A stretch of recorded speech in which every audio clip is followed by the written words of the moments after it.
Welcome to success ગુરુ ધોરણ 10 વિષય ગણિત. આજે આપણે જોશું 13.1નો ત્રીજો દાખલો. તો ચાલો શરૂ કરીએ. સૌથી પહેલા દાખલાની રકમ વાંચીએ.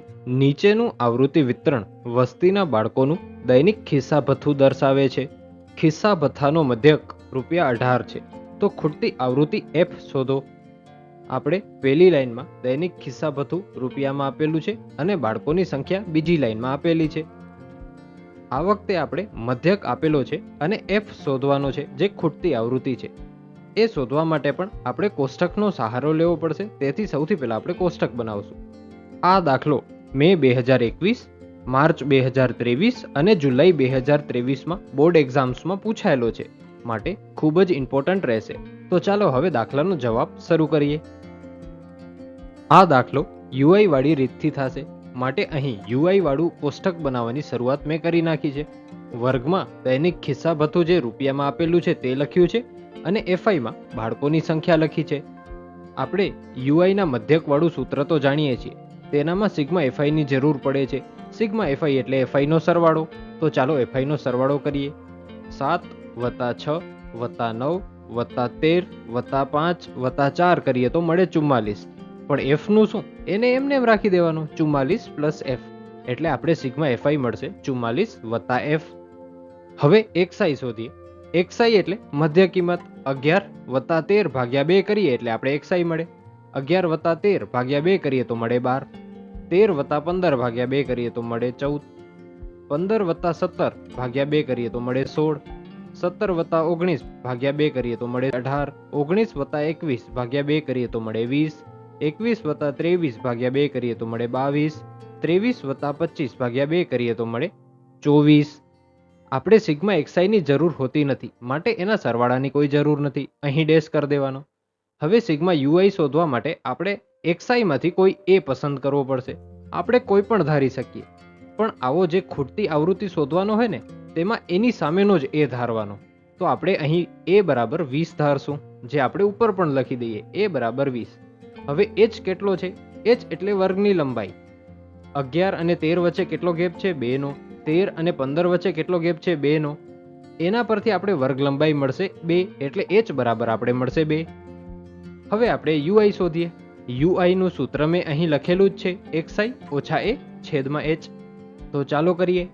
xi નું પેલું પદ છે 12, એ આપણે ધાર્યો છે 20, એટલે 12 - 20, અને h ધાર્યો છે 2, એટલે 12 - 20 / 2 કરવાનું. 12 માંથી 20 કાઢીએ તો મળે -8, ભાગ્યા 2 કરીએ તો મળે -4. તેવી જ રીતે 14 માંથી 20 કાઢીએ તો મળે -6, -6 ભાગ્યા 2 કરીએ તો મળે -3. 16 માંથી 20 જાય તો બચે -4, એના ભાગ્યા 2 કરીએ તો મળે -2. 18 માંથી 20 કાઢીએ તો મળે -2, ભાગ્યા 2 કરીએ તો મળે -1. 20 માંથી 20 કાઢીએ તો બચે 0, 0 ભાગ્યા કંઈ પણ કરીએ તો મળે 0. 22 માંથી 20 જાય તો બચે 2, ભાગ્યા 2 કરીએ તો મળે 1. 24 માંથી 20 કાઢીએ તો બચે 4, ભાગ્યા 2 કરીએ તો મળે 2. આપણે સિગ્મા યુઆઈ ની પણ જરૂર હોતી નથી, તો આના સરવાળાની પણ કોઈ જરૂર નથી, ડેશ કરી દેવાનું. હવે એફઆઈ યુઆઈ શોધીએ. એફઆઈ યુઆઈ એટલે એફઆઈ અને યુઆઈ નો ગુણાકાર. તો કરતા આવીએ. 7 × -4, 7 ચોક 28, પણ કેવા? -28. 6 × 3 કરીએ તો મળે 18, પણ ઓછાની નિશાની છે, માટે -18. 9 × -2 કરીએ તો મળે -18.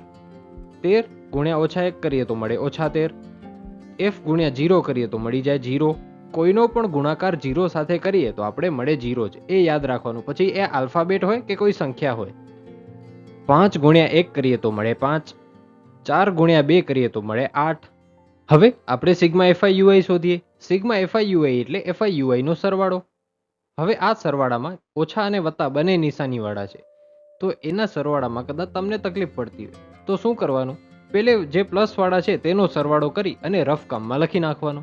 તો અહીં પ્લસ વાળા કોણ છે? 0 છે, 5 છે અને 8 છે. એનો સરવાળો કરીએ તો આપણે મળે +13. નિશાની સહિત રફ કામમાં લખી નાખવાનું. +13 લખી નાખ્યું આપણે. હવે આગળ જોવાનું, જે ઓછા વાળા છે તેનો સરવાળો કરી લઈએ.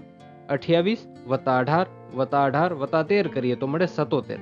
પણ કેવા 77 મળે? ઓછા 77. શું કામ? કારણ કે બધાની આગળ ઓછા લાગેલો છે, તો એ આપણે રફ કામમાં પાછું લખી દેવાનું. -77 + 13. ઓછા વત્તા બાદ બાકી મોટા પદની નિશાની, એ તો આપણે યાદ રાખીએ છીએ. તો 77 માંથી પેલે 13 કાઢી નાખવાના. 77 માંથી 13 જાય તો બચે 64 અને મોટા પદની નિશાની લગાવવાની છે. 77 મોટા કે 13 મોટા? 77 મોટા, માટે એની નિશાની લાગી જશે ઓછાની, એટલે આપણે સિગ્મા એફઆઈ યુઆઈ મળશે ઓછા 64. આપણે સિગ્મા એફઆઈ યુઆઈ મળી ગયું, સિગ્મા એફઆઈ મળી ગયું, એ આપણે ધારી લીધો, એચ આપણે શોધી લીધો અને એક્સ બાર આપેલો છે. તો હવે મધ્યકનું સૂત્ર લખીએ અને એના દ્વારા એફ શોધીએ. એક્સ બાર બરાબર એ વત્તા સિગ્મા એફઆઈ યુઆઈ છેદમાં સિગ્મા એફઆઈ ગુણ્યા એચ. તો ચાલો હવે સૂત્રમાં કિંમત મૂકીએ. 18 બરાબર 20 વત્તા ઓછા 64 છેદમાં 44 વત્તા એફ ગુણ્યા 2. હવે 20 ને આપણે સૌથી પહેલા તો બરાબરની બીજી સાઈડ લઈ જઈએ. 18 ઓછા 20 બરાબર ઓછા 64 છેદમાં 44 વત્તા એફ ગુણ્યા 2. હવે 18 માંથી 20 કાઢીએ અને ઓછા 64 ગુણ્યા 2 કરી નાખીએ. તો 18 માંથી 20 કાઢીએ તો આપણે મળે ઓછા 2 અને ઓછા 64 ગુણ્યા 2 કરીએ તો આપણે મળે ઓછા 128. તે આપણે સમજાઈ ગયું.